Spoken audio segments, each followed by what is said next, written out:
G'day, welcome to the Nerdy Dad channel and this week's Nerdy Dad Weekly, where I talk about a handful of nerd topics that caught my eye during the week. I'm going to kick this off with Rings of Power. Look, the first two episodes dropped in under a week and I can't wait. I'm a huge fan of the Peter Jackson Lord of the Rings movies.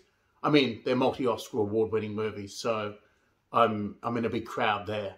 But I'm just insanely curious to see what the most expensive TV show ever looks like.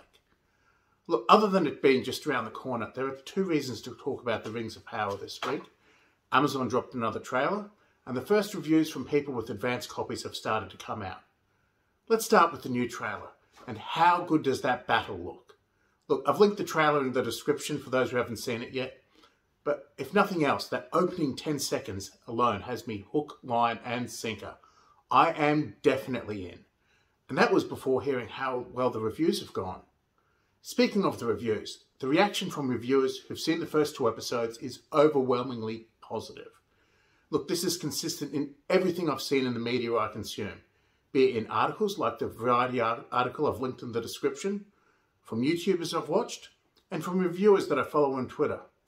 Here's just one example. The production value is pretty remarkable. One breathtaking visual after the next. And the level of detail in the costume and production design is something else.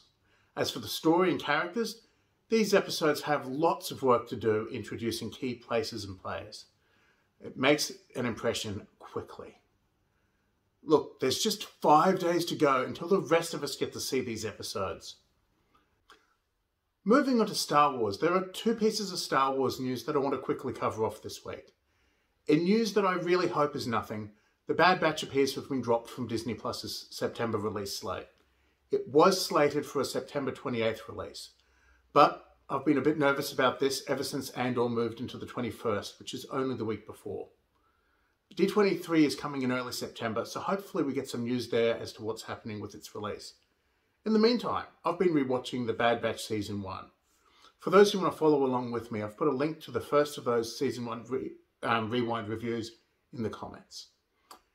Star Wars also released a clip for Andor this week. I can't overstate how much I'm looking forward to this series. Look, Rogue One is right up there with my favourite Star Wars movies of all time.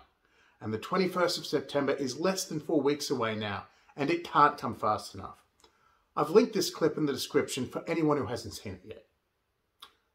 Moving on to Pokemon.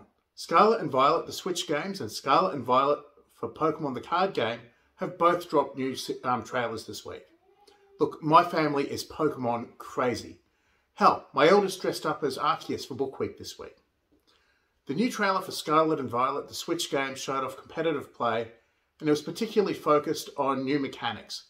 And some of them look like they're going to be very interesting gameplay-wise, such as, and I don't know if I'm pronouncing this correctly, terrestrializing, which changes the type of Pokemon. Look, I'll put a link to the trailer in the description so you can check it out for yourself. There's not a lot to talk about with the card game trailer. It was essentially an announcement trailer, saying that a new standard was coming in 2023. In the description, I've put a link to the trailer. And I've also put a link in the description to All Things Collectible. That's my wife's company that sells Pokemon trading cards, as well as other collectibles. You might want to click on that if you live in Australia. Moving on to Gotham Knights. I told myself that I wasn't going to cover Gotham Knights as the topic this week, but then that Gamescom trailer came out. For those who haven't seen it yet, yes, again, I've put a link in the description. Barbara Gordon narrates the trailer, which shows off Harley Quinn, Clayface, and Mr. Freeze, among other things.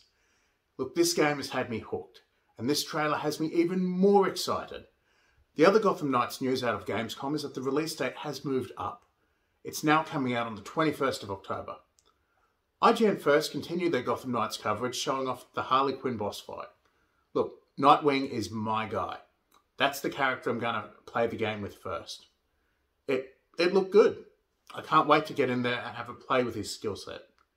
And you know what? That's it for our talk around the water cooler this week. If you like this video, let me know. Like it, subscribe, and let me know what you're excited for in the comments. I really, really want to know. See you next week. This is the Nerdy Dad, signing off.